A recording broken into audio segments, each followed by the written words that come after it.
그렇게 2030 투표율이 굉장히 중요하다고 얘기하는 판국에 그 참 오래간만에 뵙는 분인데 김진 전 중앙일보 논설위원이 MBC 백분 토론회 이틀 전에 나와 가지고 한 발언이 문제가 되고 있잖아요. 네, 또 살다 살다 이런 논리는 또 처음 들어본 것 같은데 젊은이들이 어떻게 나라를 망쳤는지 모르겠지만 젊은이들이 망친 나라를 60 대 이상이 살려야 된다 그랬어요? MBC 백분 토론에 나와서 그랬답니다. 젊은이들이 네. 어지럽힌 나라 노인이 구한다 뭐 이런 얘기를 한 거예요?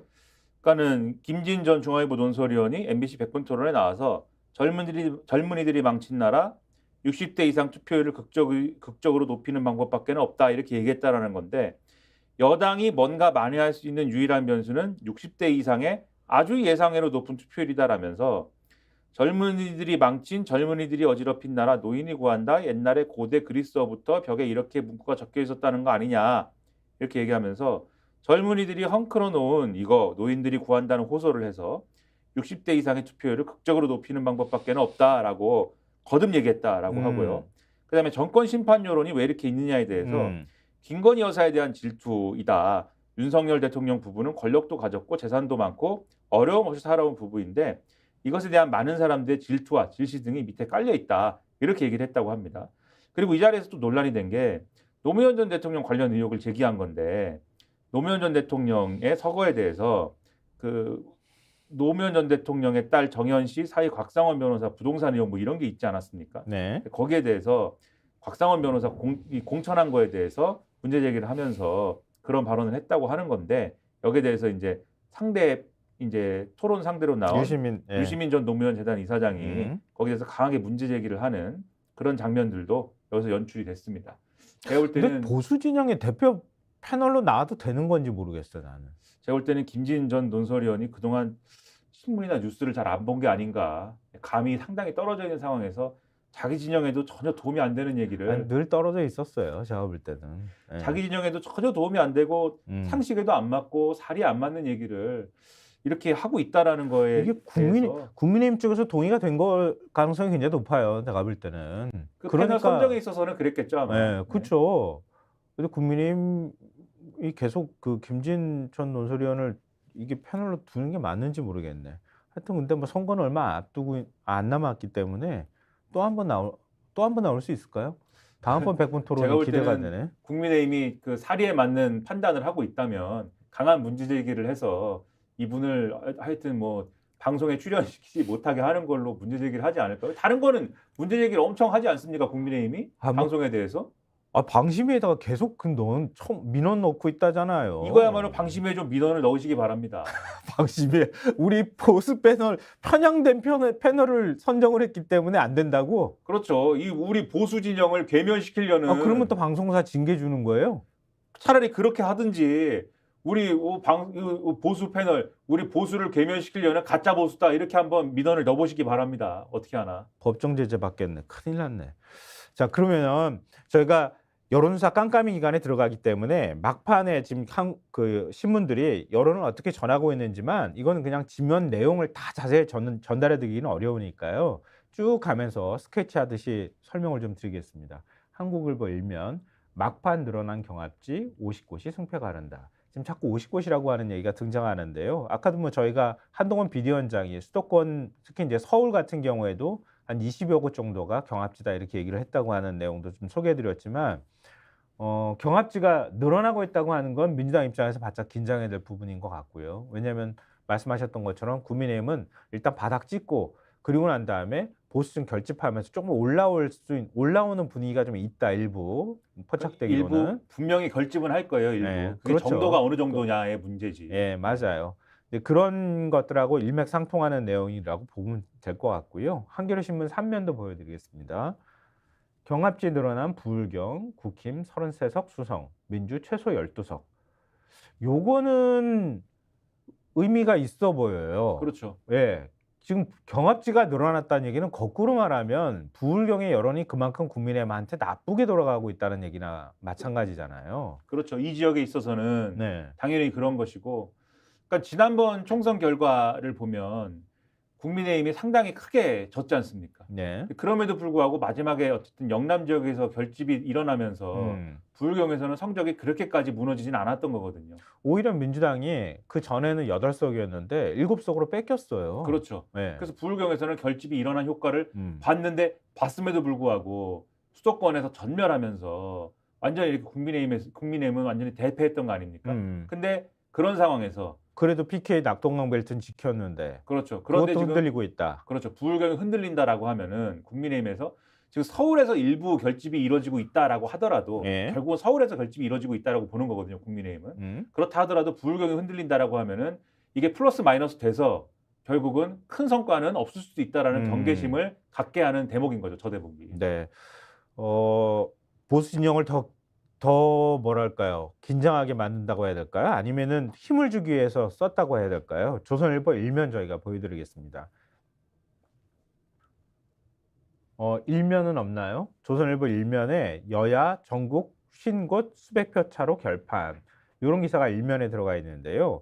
이게 조선일보하고 TV조선이 여론조사를 해봤더니 일종의 경합지 여론조사를 했다는 거잖아요. 아까 일면에서 그 왼쪽을 보시면 돼요. 머릿 기사가 전국 50곳 수백 표 차로 결판 이렇게 된 건데 TV조선하고 같이 여론조사를 해봤더니 경합지가 지금 경합지들의 그 후보들 간에 그 지지율 격차가 오차 범위 내에 들어가 있더라.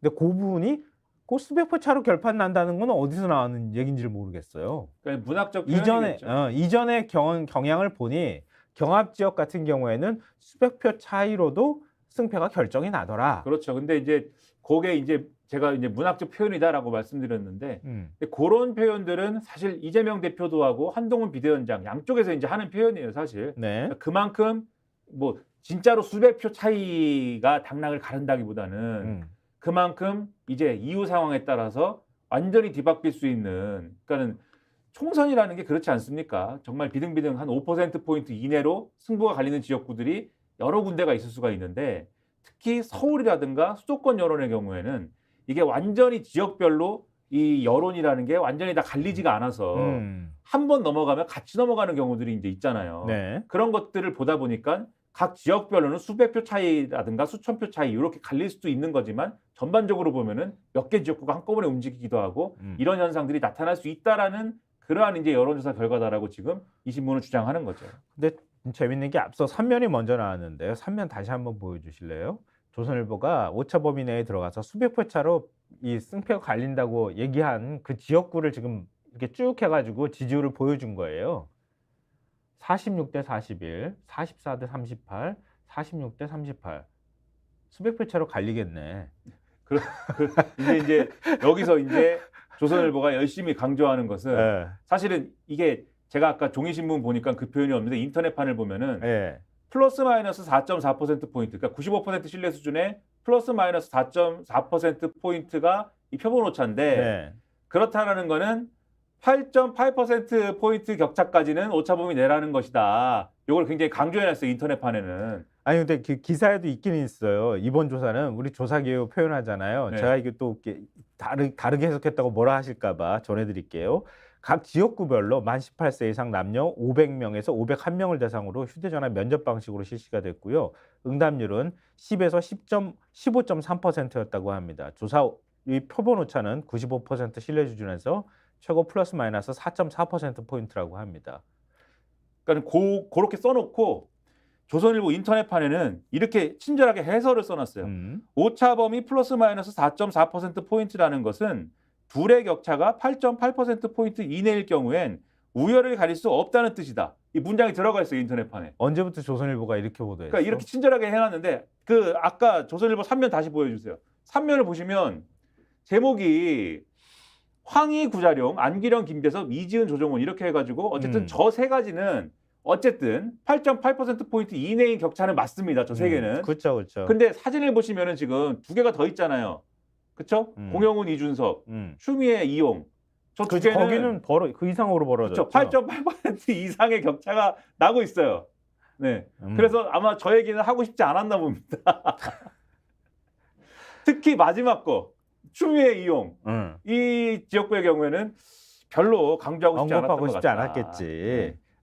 왜 불편한지는 뭐 굳이 제가 설명 안 드려도 될 것 같은데 그래서 앞에 시작하면서 저희가 말씀드렸는데 조선일보는 재외 국민 투표 그러니까 재외선거에 대해서도 시비 걸고 이건 뭐 높다고 말할 수가 없는 거다. 왜 선관위가 이거 부풀려서 말하냐 이렇게 얘기하고 투표를 그러니까 뭔가 분위기가 몰아가는 것에 대해서 매우 불편하고 저렇게 경합지 늘어난다고 하는 것에 대해서도 자기네 여론조사 결과 가지고 엄격하게 해석하면 이런 거야. 이전에 그렇게 늘 그랬으면 모르겠는데 그렇지도 않았는데 그리고 사실은 아까 뭐 무슨 표현 문학적 표현이라고 그랬나요?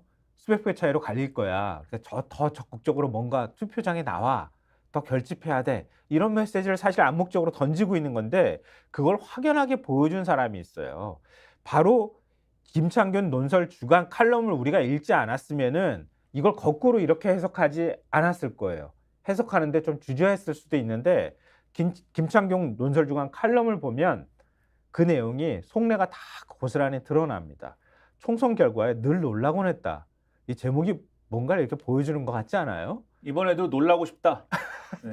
늘 놀랐어. 네. 그러니까 이번에도 놀라운 결과가 나올 거야. 네, 난 놀라고 싶다. 스픽스는 말하는 언론입니다. 대세는 유튜브, 그중에서 스픽스. 좋아요, 댓글, 구독, 알림 설정. 여러분이 저희를 사랑해 주시고 우리가 여러분을 사랑하는 4가지 방법입니다.